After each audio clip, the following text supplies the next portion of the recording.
I mean, I'm going to be honest with you guys, but it's a very short list of my most anticipated figures coming up this year in 2025. We're also going to be talking about the news a good bit, have a lot of sightings, going over our poll results, and I'm going to ask you folks a real interesting question for our next poll. But it's all coming up right now on Transformers Talk Raw.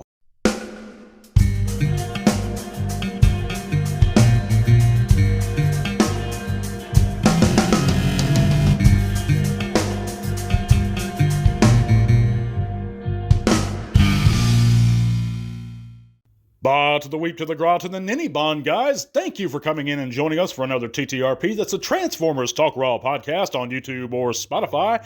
However you're listening in, thank you so very much. Be sure to hit that thumbs up, guys, if you would like to help support the podcast. If you want to help support us a little more, you can head over to those description below, and it's going to take you to all kinds of cool stuff, including our Facebook group, where you can come there, share your own channels or pages, chat bots with us.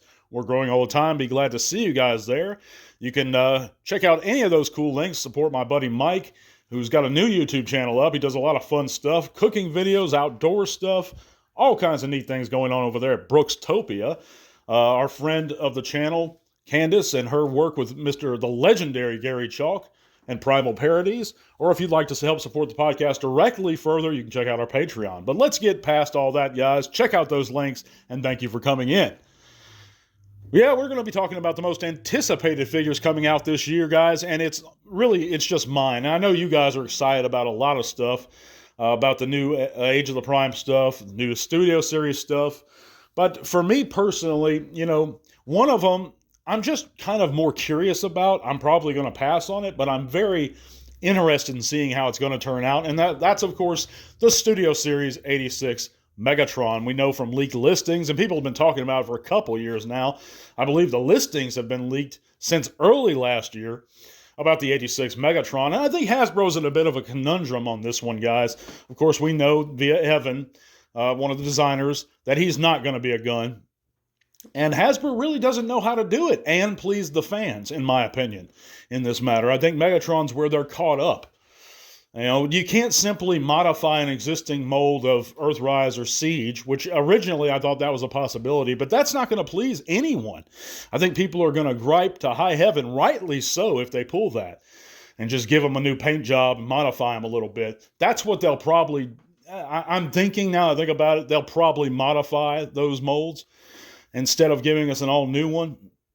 But if they do, it's just going to lead to more problems, guys. I mean, let's face it, no tank Megatron has ever been able to completely hide the tank, kibble, and robot mode.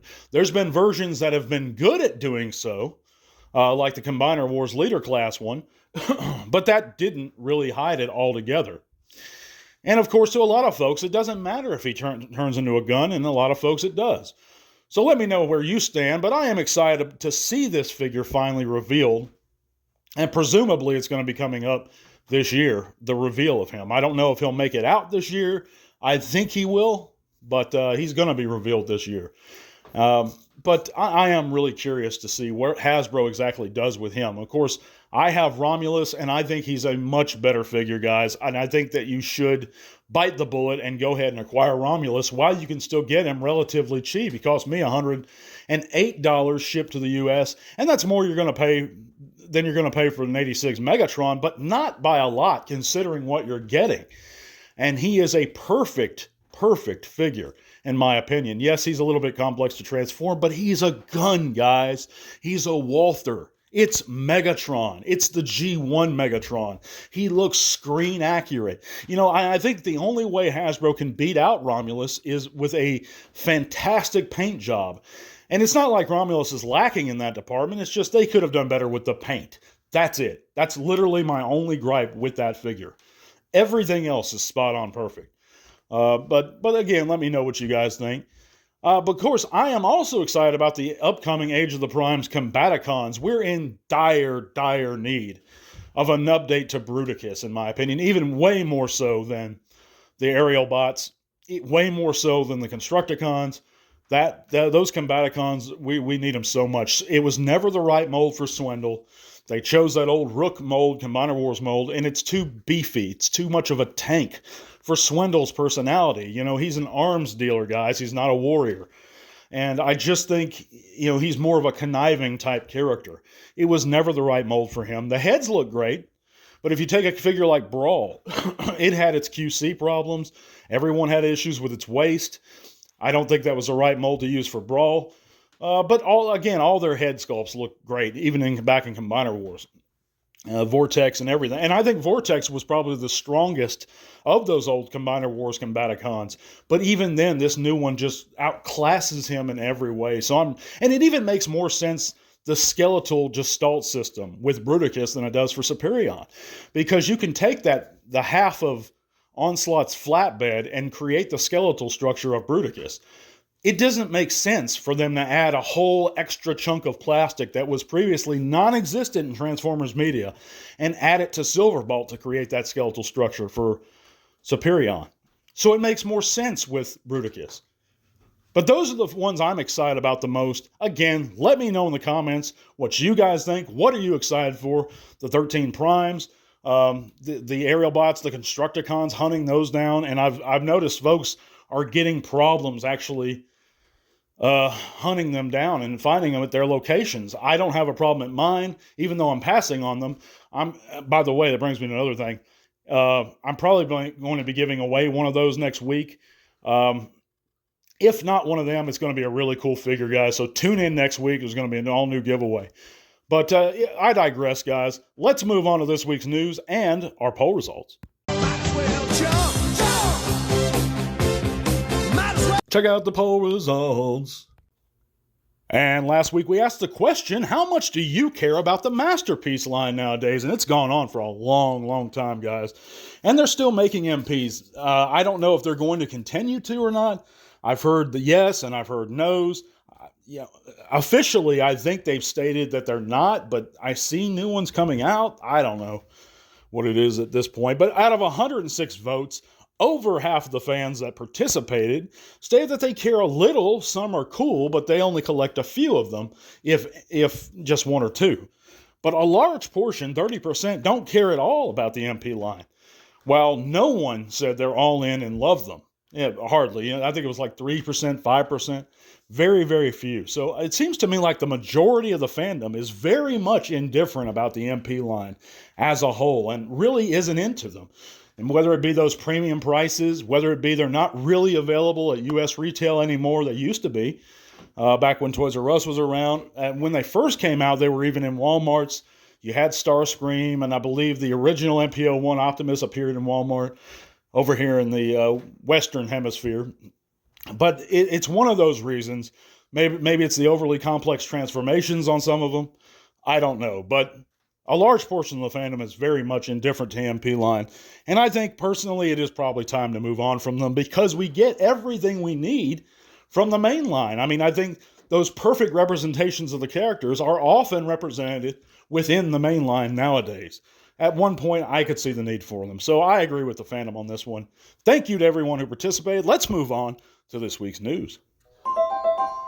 And first up, we know that the HasLab Lyokaiser has been funding has ended, and it's been the most successful HasLab of all time with over 34,000 backers.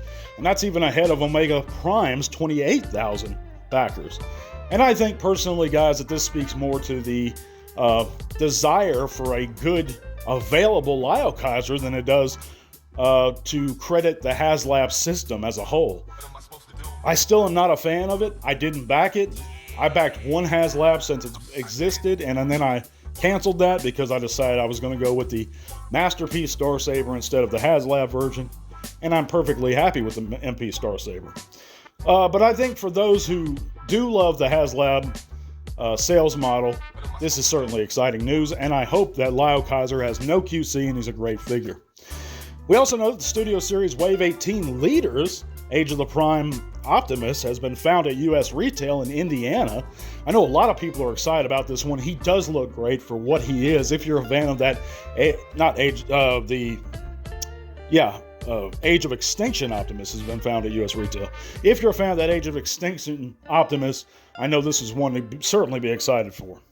We also know that the Retro G1 Bumblebee has been found at Canadian retail in Ontario. And I hope that Gears pops up close to you guys up north, because he is, in my opinion, a much better figure than this Bumblebee. If they're going for the retro G1 toy look, which they clearly were with Gears, I don't know why they wouldn't change Bumblebee's head. So I'm a much more fan of the retro style Gears than him. But they both look decent. Gears especially. We also know that the Hot Wheels Transformers crossover Bumblebee, of course the gold variant, has been found at UK retail for our friends across the pond, and I hope you guys can acquire that shortly. We also know that the G2 leader Age of the Prime's Grimlock has been found again at US retail. And I'm a big fan of the G2 Grimlock look, and I hope that everyone who missed out on any mold of the Grimlock will finally bite the bullet and decide to go with this one, because it's a great alternative to that original Studio Series 86 Grimlock. Of course, we also know that via the Sunbow Marvel Archives, that 1986's Transformer character profiles and model sheets are now available to view, and these are very interesting reads, guys. If you haven't checked them out, I highly suggest you do so. But again, guys, we're going to have a new giveaway next week. That's going to wrap it up for this week's show, and I'm going to ask you a very interesting question in this week's poll, so I ask that you guys kindly participate. It's going to help me out a bunch. But God bless you guys. We're going to be back soon, and to all are one. This podcast is made possible thanks to the support of listeners like you. Thank you.